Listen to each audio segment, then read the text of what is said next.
Hello, everyone. I hope you're all well and looking forward to starting our new series on wisdom from the book of Proverbs. I don't know about you, but I think I could certainly do with more wisdom. A lot of the book of Proverbs is written by a guy called Solomon. Solomon was the third king of Israel. He was the son of King David. And when Solomon came to the throne, he was quite young. Some say as young as 12, but others maybe 20 or so. At the time, Israel was vast and prosperous. The population was described as more numerous than the dust.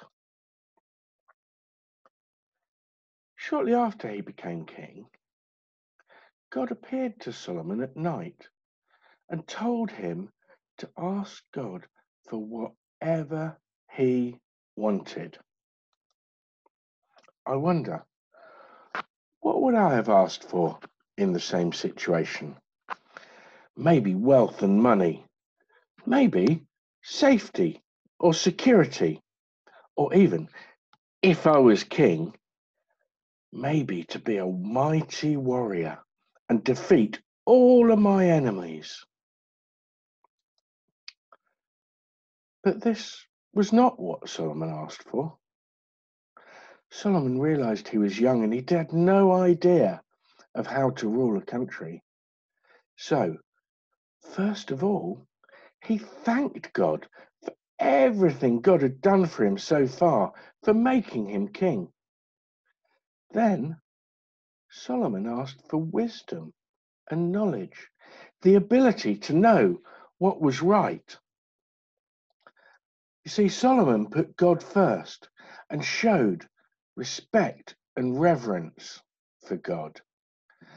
The Bible says Solomon feared God.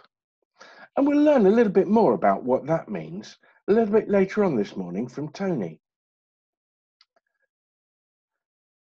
But because Solomon didn't ask for these other things, for wealth and peace and popularity, because he asked for wisdom, God was pleased with him. And he gave him all the other things as well. Israel was a peaceful and safe place to live. They were successful and prosperous. And Solomon, for the large part, ruled justly and fairly. Shortly after Solomon had asked for wisdom, his request was immediately put to the test. One day, Solomon was approached by two mothers. Let's call them Sarah and Ruth. Sarah and Ruth shared a house together. They each had a baby that was born only days apart, so they're quite similar in size and look. In those days, babies slept in the same bed as their mums for warmth and security. But one night, sadly, Sarah's baby died. Sarah woke up and, noticing her baby was dead, got up and swapped the baby with Ruth's. The next morning, when Ruth woke up to find a dead baby next to her, she looked at it and realized that it wasn't her baby. She confronted Sarah and they argued about who was the mother of the live baby. Both were adamant that they were the baby's mum. So they went to see King Solomon and asked him to decide who the mother really was. Ruth told the story of how she woke up with a dead baby next to her, and as she looked at it, noticed it wasn't her baby. Sarah told Solomon that she was lying and that the baby was her baby. Solomon listened to the story And when he'd heard the story, he asked for a sword.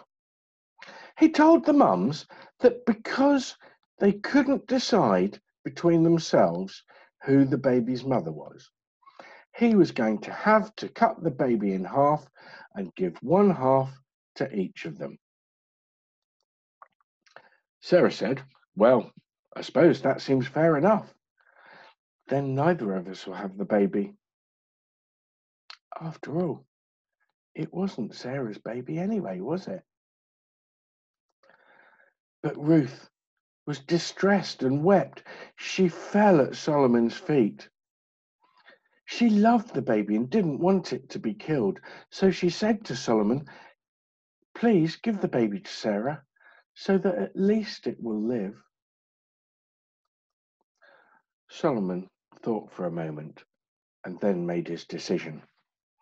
He told the officials to take the baby away from Sarah and to give it to Ruth, because Ruth was obviously the baby's real mother. She loved the baby. News of Solomon's decision spread throughout Israel.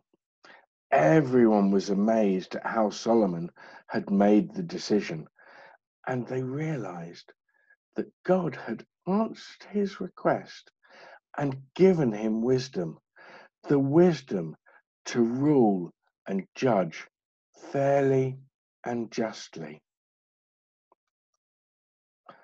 Solomon's priority was God. He wanted to honor God in all he did, as his father David had told him to.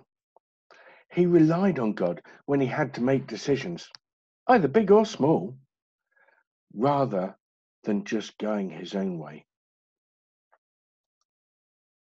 I wonder, could I say the same?